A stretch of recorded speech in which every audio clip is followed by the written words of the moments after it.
Bonjour à tous et bienvenue dans ce Swiss Bliss. Nous sommes le 14 janvier 2024. Oui, déjà le 14 janvier. Ça file, j'ai l'impression qu'on était encore en train de mettre les boules de Noël il y a quelques jours en arrière. Enfin bref, ça continue. Alors la bonne nouvelle dans tout ça, c'est que peu importe les mauvaises nouvelles, on veut croire à une baisse des taux, on veut croire que ça ira mieux demain, on veut croire que les choses iront dans la bonne direction. Le marché refuse catégoriquement de rendre les armes. On va le voir sur ce qui s'est passé un petit peu cette semaine. On l'a déjà vu dans les Morning Bull Live durant la plupart de la semaine. Il n'y a pas eu que des bonnes nouvelles, bien au contraire, il y a eu pas mal de remises en question qui ont été faites cette semaine. On voit aussi que les publications qui arrivent gentiment ne sont pas non plus exceptionnelles. On voit également qu'il y a les boîtes qui vont publier dans quelques semaines, qui commencent à faire des espèces de profit warning parce que ça va pas rigoler autant que ce qu'on attend. La grande question à laquelle on va devoir répondre ces prochaines semaines, c'est de savoir si on a anticipé beaucoup trop de choses ou finalement est-ce que la réalité nous convient et qu'on avait largement anticipé tout ça. Vu notre qualité de visionnaire dans laquelle nous sommes depuis 2 mois maintenant, il serait surprenant que l'on se fasse dépasser par la réalité.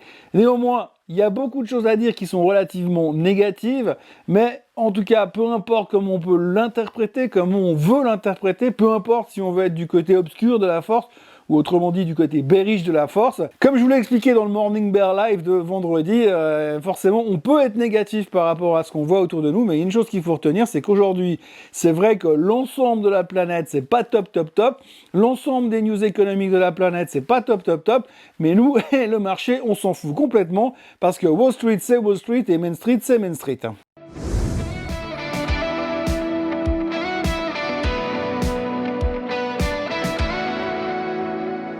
Donc ce qu'il faut retenir cette semaine, c'est que peu importe comment est-ce qu'on veut prendre les choses, peu importe les nouvelles qui sortent, si elles sont négatives ou prudentes, ou nous disent de nous méfier de l'avenir, nous ce qu'on veut c'est monter, donc le marché c'est ce qu'il fait. Alors c'est clair que sur la performance hebdomadaire c'est pas monstrueux, mais quand on voit un petit peu les chiffres qui sont sortis, on peut quand même se dire qu'on a été vachement balèze cette semaine. Donc la thématique de la semaine, je vous le cache pas, c'est les chiffres de l'inflation, donc on en a parlé, reparlé la semaine dernière, donc vous avez vu jeudi passé, c'était plus fort qu'attendu, l'inflation est en hausse, l'inflation repart à la hausse aux États-Unis comme en Europe, mais pour l'instant, la bonne nouvelle dans tout ça, c'est que les chiffres du PPI étaient un petit peu moins pires, donc on est serein pour la suite des événements.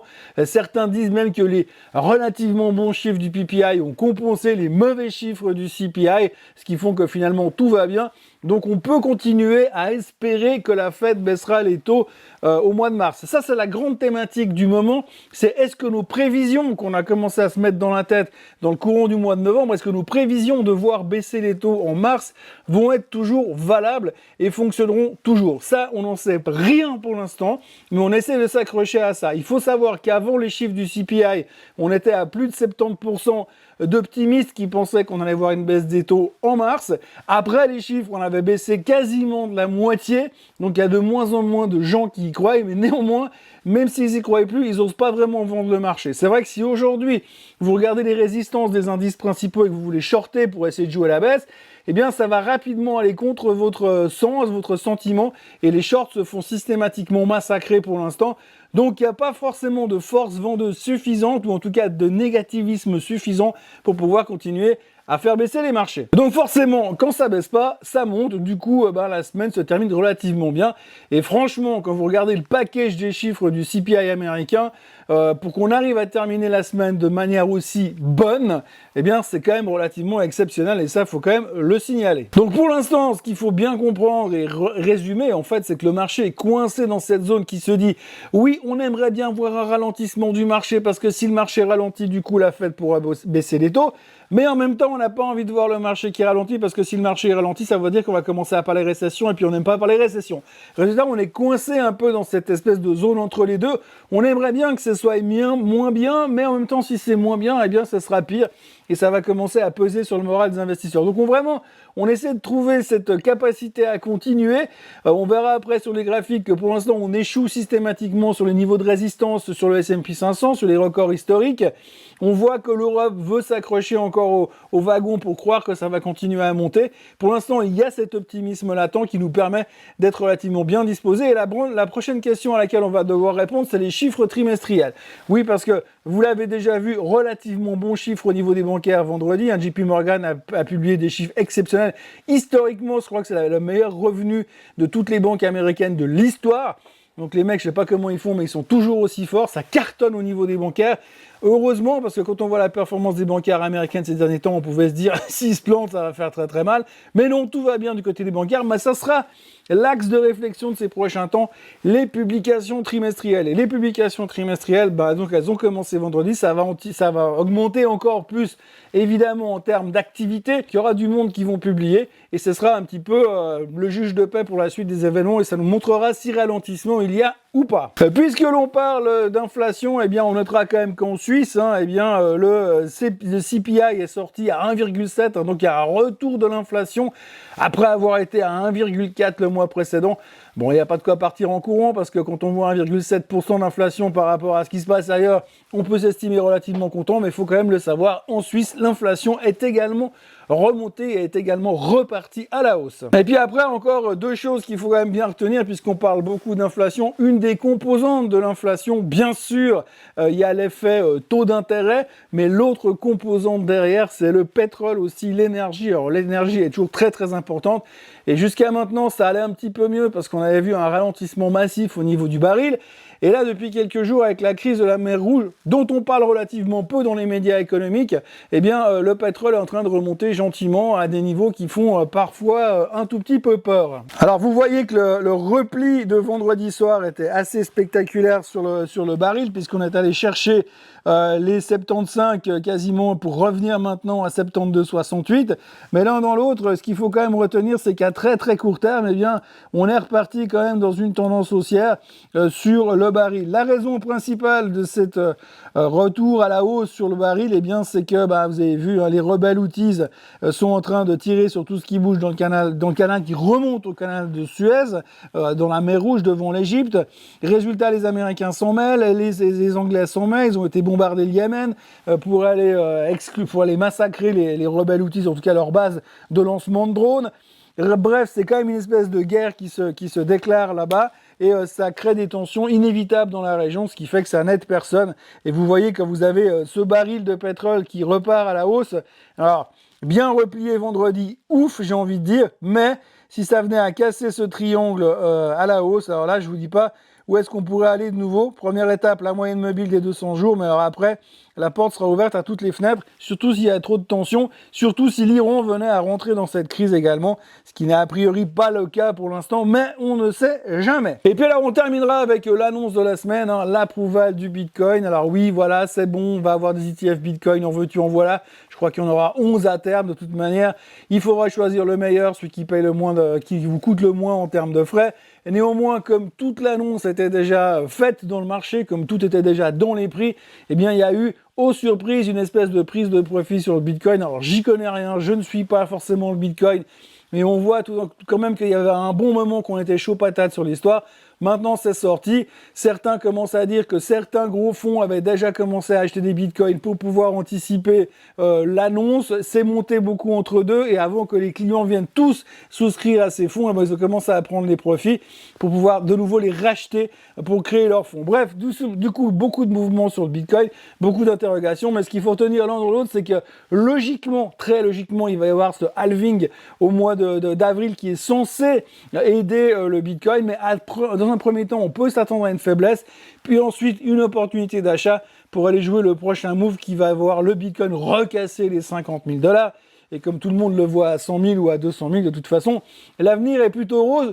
La seule chose qu'il faudrait peut-être faire, c'est pour ceux qui veulent le jouer, c'est construire des positions en DCA, donc acheter régulièrement à date fixe des petits montants en Bitcoin pour moyenner, pour jouer cette tendance de fond qui a l'air de s'envoler, mais encore, ça reste que de la présomption ou de l'espoir de ce côté-là. Si on regarde les performances de la semaine, alors explosion du Nikkei qui est à des niveaux qu'on n'avait plus vu depuis que j'ai commencé dans la finance, c'est-à-dire plus de 34 ans, plus 6,59 sur le Nikkei. Le Nasdaq repart à la hausse, plus 3%, le SOX aussi, les records battus par Nvidia en permanence vont bien aider. Le S&P 500 qui finit à des niveaux relativement élevés, mais qui n'arrive pas à casser ses résistances historiques. Le DAX et le CAC qui s'en sortent comme ils peuvent. Le SMI qui fout pas grand-chose comme d'habitude avec 0,36% de hausse. Et puis, dans le côté des perdants, prise de profit sur le Bitcoin. Comme d'habitude, des mauvais chiffres économiques en Asie qui pesaient sur la Chine et sur Hong Kong, bien sûr. Et puis, repli du pétrole pour l'instant qui est à 1,42, mais qui reste extrêmement volatile avec, comme je viens de vous l'expliquer il y a quelques instants, avec des tensions assez tendues. Des tensions tendues, c'est pas mal ça, ouais, avec pas mal de stress au niveau de la situation dans la région de l'Égypte et de la mer Rouge, qui pourrait encore donner beaucoup de volatilité sur le baril. Et puis l'or, l'or pour l'instant, pas grand chose à dire de ce côté-là. Les performances de la semaine, Lonza qui bénéficie d'un regain d'intérêt, Alcon qui a publié des bons résultats pour un nouveau médicament, on va y revenir. Logitech qui est une autre tech du marché qui en profite, qui revient à des niveaux qu'on n'avait plus vus depuis bien longtemps. Et puis dans les losers, Sika qui a sorti des chiffres, des records au niveau de leurs chiffres, mais qui ont déçu les attentes, donc forcément repli sur Sika, et puis autrement pas mal de downgrade comme on va en reparler dans quelques instants. Du point de vue technique, notre ami le SMI est toujours dans son trend ascendant, hein, donc on va pas s'inquiéter de ce côté-là. Comme vous le voyez ici, eh bien on a cette zone-là qui tient toujours. Pour l'instant, malgré quelques mouvements un petit peu volatiles, le gros candlestick rouge que vous voyez ici, eh bien, c'est simplement l'annonce du CPI l'autre jour aux États-Unis. Néanmoins, derrière, le S&P a terminé plus haut, donc encore une fois, ils nous ont mis à la pâtée pour pas grand-chose. Mais la tendance est là, la tendance est haussière, donc pour l'instant, pas grand-chose à dire. C'est pas le truc le plus excitant, mais ça monte. Et tant qu'on reste bien établi à ces niveaux-là, c'est plutôt encourageant. Puis comme vous le voyez ici, croisement des moyennes mobiles des 50 jours et 200 jours. Donc comme on le sait tous, eh bien, c'est une Golden Cross et c'est censé être bullish pour l'avenir du marché suisse sur le moyen long terme en tous les cas. Et quand on voit le retard de certaines valeurs, on peut largement l'imaginer en tous les cas. Je prends le CAC 40 comme exemple, mais le DAX se comporte plus ou moins la même chose. Vous voyez, on a fait des plus hauts historiques, on a baissé depuis 10 jours, on revient sur cette moyenne mobile des 50 jours, on tient le coup et on finit la semaine relativement bien. Mais alors les volumes et la volatilité est extrêmement basse sur le CAC 40. Il va falloir qu'on revienne sur les 7560, 570 pour pouvoir commencer à retrouver un petit peu d'optimisme en cassant cette résistance au-dessus, mais sinon ça risque d'être très très pénible pour l'instant en termes d'activité. Là encore, les résultats seront probablement le juge de paix sur le CAC 40, sur le DAX et sur tous les indices du monde d'ailleurs. Puisque l'on parle des indices du monde, le S&P 500 qui termine sa semaine quasiment au plus haut des plus hauts, il n'est pas parvenu à casser les résistances historiques pour l'instant. La seule chose qui est un poil inquiétante, mais vraiment, je ne veux pas être non plus trop négatif parce qu'on me le reproche beaucoup trop ces temps, donc je vais être constructif. Mais l'un dans l'autre, vous voyez quand même qu'à ces niveaux-là, les 3 dernières séances, on a eu un bon rebond. Puis, on a réussi à s'en sortir avec le CPI, ce qui était une excellente nouvelle, mais on a quand même des candlesticks de renversement de tendance. Alors, si on se base là-dessus, la tendance est plutôt haute, donc ce qui veut dire qu'à terme, on pourrait quand même rebaisser un petit peu, surtout qu'on a l'impression que dès qu'on arrive sur les 4800 sur le S&P 500, les vendeurs sont quand même extrêmement présents. Alors, j'aimerais bien que ça casse et j'aimerais bien que ça continue à monter encore et encore. Comme je vous l'ai dit en introduction, de toute manière, ce marché n'est plus un marché qui est lié à ce qui se passe dans l'économie réelle et dans le monde réel. C'est un marché qui est géré par les flux et l'optimisme artificiel de certains investisseurs. Mais l'un dans l'autre, on voit quand même qu'à ces niveaux-là, pour l'instant, on a un tout petit peu de peine à aller chercher plus haut. Le Nasdaq, même chose, hein. Alors on termine très bien notre semaine, ça d'accord, mais là aussi depuis 2 jours, on hésite massivement sur le Nasdaq et on n'arrive plus, on monte, on va bien, mais on n'arrive plus à aller beaucoup plus haut.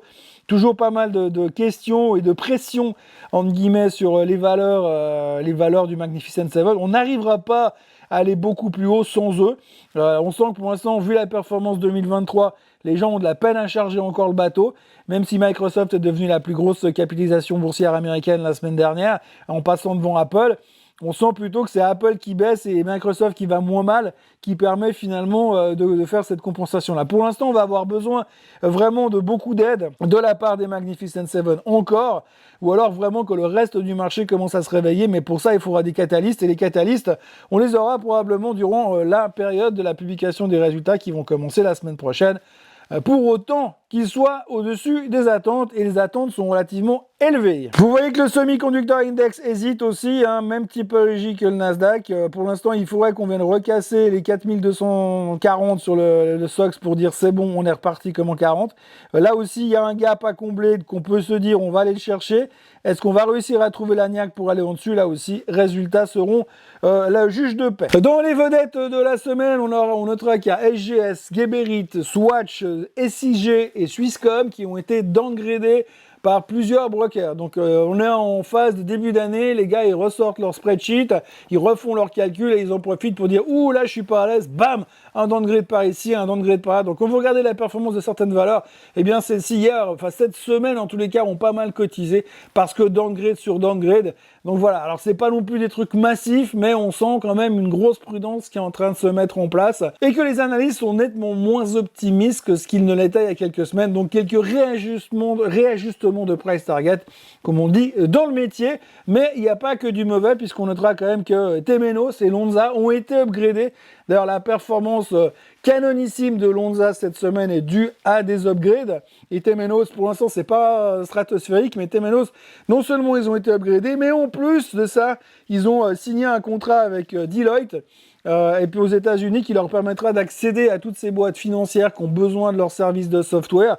Donc ça devrait les aider à, comme ils disent techniquement, à accélérer la pénétration du marché américain ces prochaines années. Donc une nouvelle plutôt constructive sur Temenos.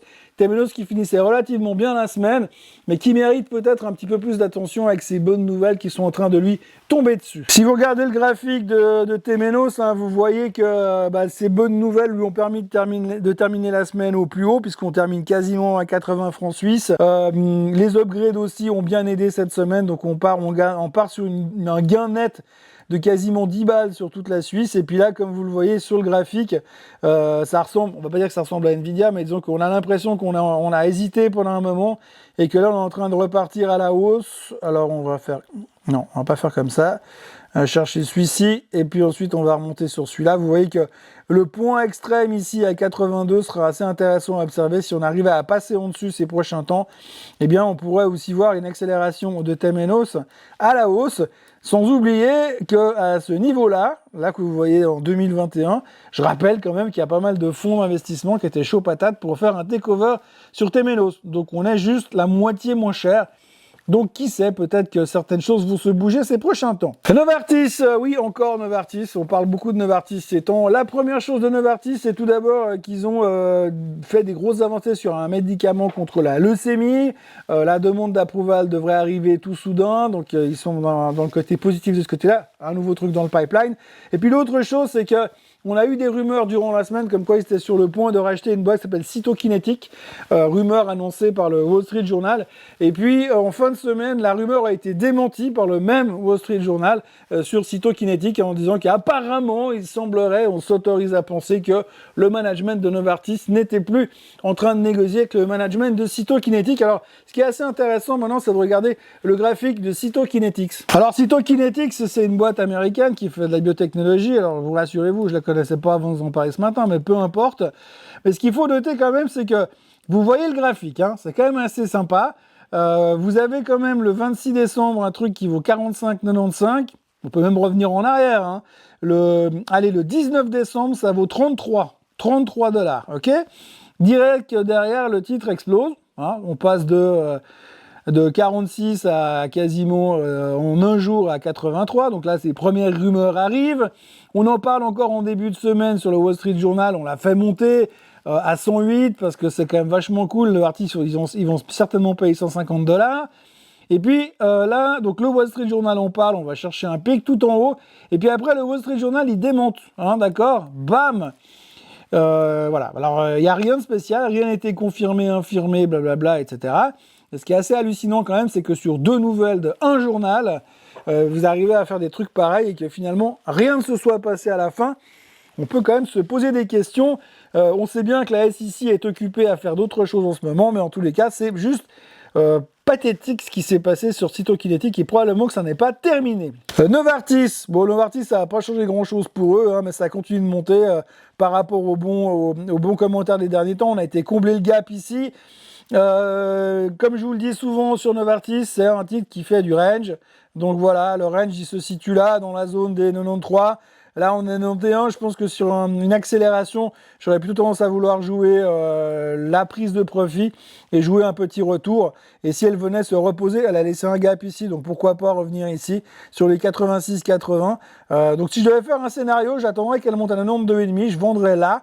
J'attendrai qu'elle baisse de nouveau pour combler le gap ici.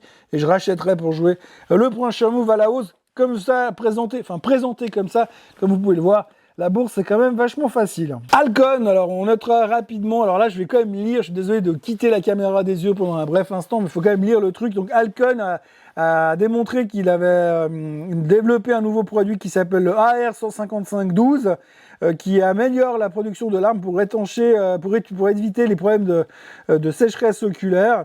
Bref, donc du coup, ils vont demander une mise d'autorisation sur le marché aux États-Unis d'ici mi-2024. Donc du coup, l'action a pris 3,44% à la clôture. Voici Alcon. Hein, donc comme je vous en avais, pas comme je vous en avais parlé, mais on voyait qu'à l'époque, on avait quand même une zone de consolidation ici, sur les bas. 62, visiblement ça marchait plutôt pas mal. La grande question maintenant c'est de savoir si on peut démarrer quelque chose de viable ou est-ce qu'on va venir rechercher la moyenne des 50 avant de pouvoir entamer notre trend suivant sur Alcon. Sika a annoncé un chiffre d'affaires record de 11,24 milliards de francs pour l'année 2023. Un chiffre d'affaires record, mais, ce qu'il faut retenir dans tout ça, c'est que les analystes attendaient mieux que ça, donc forcément, c'est une déception. Et comme c'est une déception, eh bien le titre s'est fait taper dessus sur la publication en cours de semaine dernière. Et donc là, encore une fois, ce qui est génial, c'est que vous entendez une boîte qui vient vous dire qu'ils s'en sont bien sortis, qu'ils ont fait un record 2023, et vous avez les stars de la finance qui sont assis le cul sur une chaise derrière leur bureau, à écouter et à donner leur avis alors qu'ils n'ont jamais monté une boîte de leur vie, et ils arrivent pour vous dire oui mais nous on aurait espéré un peu plus, et bam le titre se fait taper sur le groin quand même. Voilà, donc Sika s'est pris une tôle sur les résultats ici. Bon, on avait déjà visiblement anticipé pas mal de trucs depuis un moment, mais voilà, retour à la case départ. Grosse déception, on clôture juste sous la moyenne mobile des 200 jours. Alors, est-ce que les analystes vont avoir raison d'avoir été un petit peu déçus? En tous les cas, quelque part, je pense qu'il faudra trouver un niveau d'entrée pour revenir sur Sika. Moi, je parierais sur les points bas qu'on a eu en avril 2023, donc ça nous mettra autour des 230. Ça c'est clairement une exagération à mon sens, mais enfin, peu importe.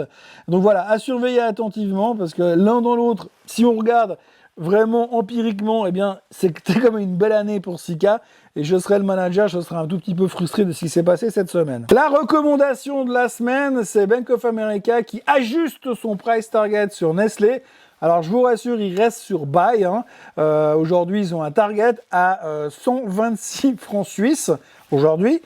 En début de semaine, ils avaient un autre target qu'ils ont modifié, il était à 127. Donc les mecs, ils ont fait une modification, ils ont fait une publication pour dire oui, mais là, Nestlé, on s'attend plus à qu'elle aille à 127, mais seulement à 126. Ah là, ça va nous changer la vie. Je vous dis même pas comment. Donc voilà, donc grosse annonce massive de Bank of America qui a donc coupé ses objectifs sur Nestlé de 1 franc, de 127 à 126. Néanmoins, ça reste pour eux le meilleur play dans la food en Europe. Donc de ce côté-là, tout va bien. Je trouve absolument génial. Encore une fois, je me dis, les gars, ils ont juste laissé leur spreadsheet Excel en panne ou en vacances, pendant les vacances, et ils arrivent aujourd'hui, ils remettent en marche, ils ajustent avec les cours des monnaies, ils disent, ah oui, ça change tout. À la place de 127, on va faire 126. Soyons précis. C'est important, la précision en Suisse. Ah, vous voyez l'impact sur le graphique de Nestlé qui est quasiment nul. Néanmoins, si ils ont raison et qu'on retourne cette année à 126 ou à 127, ce sera de toute façon pas mal. Je suis pas sûr que ça change grand chose sur la performance de votre portefeuille qu'on aille à 126 ou à 127 sur Nestlé. Barry Callebaut, alors Barry Callebaut, le chocolat, l'UBS a fait un downgrade massif, ils sont passés de buy à sell sur Barry Callebaut. Bon, vu la tronche de Barry Callebaut depuis quelques temps, il était temps de passer sur vente parce que c'était vraiment un énorme falling knife. L'UBS est très inquiète par rapport à tout ce qui est prix du cacao, les matières premières, l'augmentation du prix des transports, blablabla, vous connaissez l'histoire. Hein. Là aussi, la thématique de la mer Rouge, les bateaux qui doivent faire des détours. Bon, en même temps, le cacao vient pas de là-bas, mais peu importe, ça a fait une augmentation du prix des transports chez tout le monde. Les matières premières sont quand même globalement en hausse, même si on nous dit que tout va mieux au niveau de l'inflation. Donc voilà, Barry Callebaut est passé sur Buy & Sell. Alors au-delà du fait que ça est sur Buy & Sell, je vous l'ai déjà dit, quand l'UBS fait un downgrade aussi massif, ça ne dure pas un jour, parce que tous les comptes vont devoir être corrigés et tout le monde va devoir liquider ses positions à l'intérieur de la banque. Et ça fait du monde, surtout que souvenez-vous, depuis quelques temps, l'UBS est encore plus grosse qu'avant. Voilà, vous avez le graphique de Barry Callebaut sous vos yeux.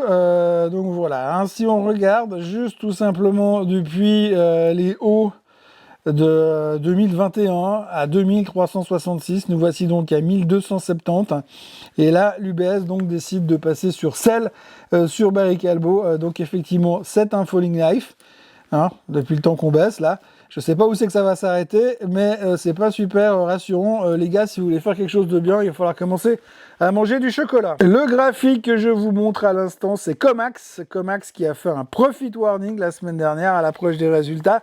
On approche donc de la saison des résultats et vous savez que les sociétés ont le droit d'annoncer que ce sera moins bon que prévu jusqu'à 3 semaines à l'avance. Donc Comax a déjà anticipé. Ils ont prévenu que ce serait compliqué. Donc 11% de baisse sur Comax, comme vous le voyez ici, une sale semaine. Et ça promet d'être encore un peu plus shaky ces prochains temps sur Comax. Une boîte qu'on ne suit pas beaucoup, mais qui a fait un carton la semaine passée, c'est Santhera. Alors Santhera, il faut savoir qu'ils ont reçu l'homologation pour un produit qui s'appelle Lagamree, le Vamorolone, dans l'indication contre la myopathie de Duchenne. Donc le produit est déjà autorisé en Europe et aux États-Unis. Mais quand même, ça a été une bonne nouvelle. Le titre a pris 17%. Je vous montre pas le graphique parce que de toute façon, sur ce genre de boîte, ça change pas grand-chose. Mais quand même, 17%, c'était donc une bonne nouvelle sur Santhera la semaine dernière. Et puis, on terminera avec ce tour d'horizon des vedettes de la semaine avec Partners Group. Alors, Partners Group qui ont subi la foudre des investisseurs, parce qu'ils n'étaient pas contents malgré l'augmentation de la masse sous gestion. Bref, ils ont vu un tassement de la demande des clients. Donc, avec des commentaires relativement prudents, et aujourd'hui on n'aime pas trop les commentaires prudents, donc voilà, résultat de Partners Group plutôt encourageant, mais commentaires plutôt prudents, et c'est surtout le plutôt prudent qu'on va retenir, et c'est d'ailleurs ça qu'on va regarder ces prochains temps, le côté plutôt prudent, puisque les résultats trimestriels vont arriver maintenant, là, tout de suite. On va avoir du sport du côté des résultats trimestriels, on l'a vu déjà, rien qu'en Suisse. Je vous laisse imaginer ce qui pourrait se passer aux États-Unis en fonction des résultats des uns et des autres. On va bien sûr avoir les gros qui vont nous arriver dessus ces prochains temps. Là, on va commencer avec des Netflix, on va commencer avec des Tesla pour s'échauffer un petit peu, puis après on aura les Magnificent Seven qui vont nous changer la vie, bien sûr, et nous donner la tendance de ces prochains mois. En attendant, la semaine prochaine, on va s'occuper de la confiance du consommateur et puis des retail sales pour voir si les gens consomment quand même toujours malgré la crise semi-économique dans laquelle nous sommes. Mais il faut dire qu'aujourd'hui, nous, à Wall Street, on est toujours capable d'interpréter les choses comme ça nous arrange. On va voir si la semaine prochaine, on arrive à casser les résistances. Ce sera l'enjeu de cette semaine qui vient. Plus vraiment d'énormes chiffres à attendre, mais par contre, la thématique des trimestriels, on aura le temps d'en causer dans les prochains Morning Bull Live. Moi, d'ici là, je vous recommande de vous abonner à la chaîne Swissquote en français. Merci d'être d'ailleurs aussi nombreux, puisqu'on a passé la barrière des 35 000 followers. Gentiment, on va en direction des 40 000, puis ensuite, on va aller chercher les 50 000, bien sûr. Merci d'être là régulièrement, merci à tous, vraiment. Mis à part ça, likez cette vidéo, partagez cette vidéo, et puis n'oubliez pas de venir me retrouver demain matin, lundi, pour entamer la semaine avec un nouveau Morning Bull Live. Merci d'avoir été avec moi ce dimanche pour ce Swiss Bliss, et on se voit demain. Bye bye, bon dimanche.